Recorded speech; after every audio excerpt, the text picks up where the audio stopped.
système d'information de la CETAO repose sur 70 machines virtuelles réparties sur 2 fermes de 6 serveurs ESX 3.5.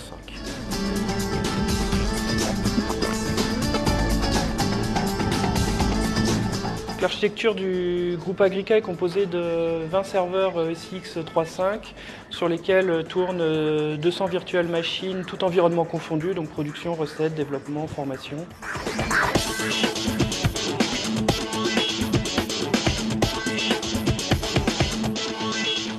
J'ai testé vSphere sur 5 serveurs d'ancienne génération, si on peut dire, du moins de la génération actuelle, et un nouveau serveur NeALEM.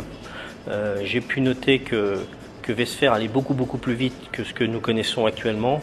C'est de l'ordre de 2 fois plus vite de manière générale en termes de performance. Nous avons maquetté la solution vSphere sur 4 serveurs Dell, dans un premier temps sur une baie de stockage virtuel en iSCSI, puis dans un second temps nous avons connecté cette ferme vSphere sur notre SAN de production sur des LUN dédiés à la maquette.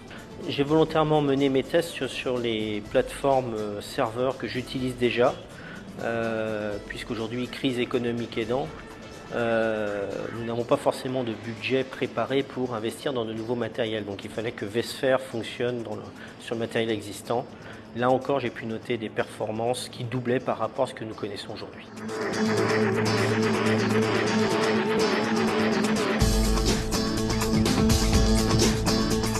Ce qui a vraiment retenu notre attention, c'est la rapidité de prise en main, en particulier une meilleure ergonomie dans les menus de la console d'administration vCenter. Les fonctions sont plus naturellement agencées, si je puis dire. D'autre part, on bénéficie d'une aide améliorée et d'un ensemble d'icônes qui vous aident facilement pour administrer l'ensemble de l'infrastructure.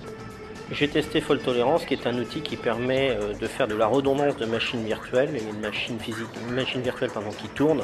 Et lorsqu'elle s'arrête pour un incident quel qu'il soit, la machine qui est masquée reprend en lieu et place les mêmes fonctionnalités. Fault Tolerance nous permet à moindre coût d'avoir de la très haute disponibilité sur certaines de nos applications critiques avec un overhead finalement qui est tout à fait négligeable, et donc de répondre à certaines attentes de notre direction quant à la disponibilité de nos applications et donc au SLA.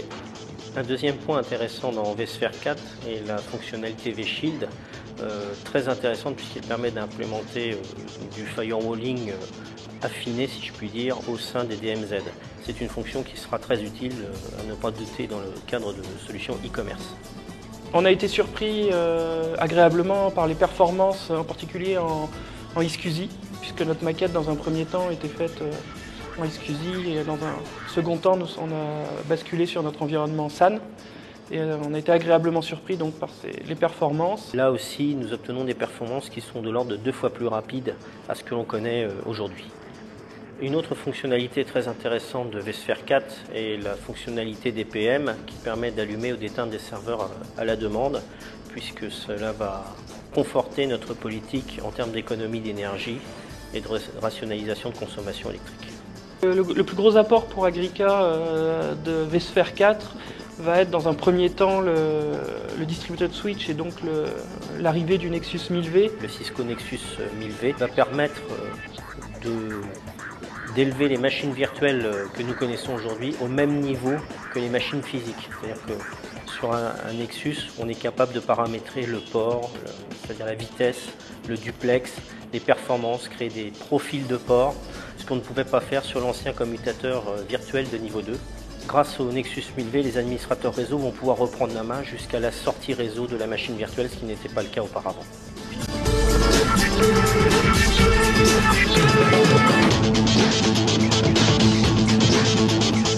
L'implémentation de vSphere au sein du groupe Agrica va permettre de virtualiser complètement l'infrastructure, c'est-à-dire les serveurs jusqu'alors non virtualisables pour des raisons de matériel et nos DMZ qui jusqu'alors n'étaient pas virtualisés.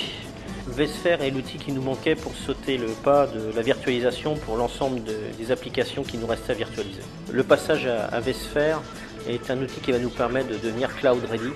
Nos machines virtuelles seront prêtes éventuellement à être externalisées puisqu'elles n'ont pas douté, compte tenu de la conjoncture économique, on peut imaginer qu'une partie de notre système d'information sera hébergée à l'extérieur de nos data centers.